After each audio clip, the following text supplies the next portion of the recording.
Хайде да премахнем водният знак от безплатната версия на CapCut. Избирате видеото, което ще редактирате. Ето тук в долния ляв ъгъл виждате, аз съм на безплатната версия. Сега от менюто ще избереме каква да ни е ориентацията на видеото.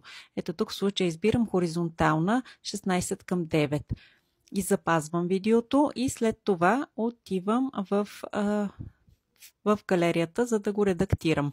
Ето тук виждате водния знак. От функцията Crop, изрязване, ето така изрязвам формата, за да бъде всъщност вертикален, както е оригиналното видео, и запазвам. Така вече нямаме воден знак. Сега на същият принцип ще изрежем и още по един друг начин видеото. Избираме си пак същото видео. Ето тук запазваме го.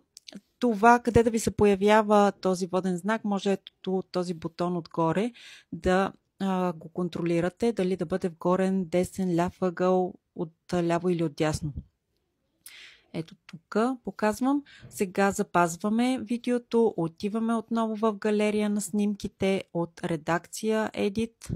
Ето тук показвам водния знак, от редакция, пак от същата функция Crop, изрязване, намалявам ето така внимателно снимката отдолу и я запазвам. По този начин вече видеото ни няма воден знак.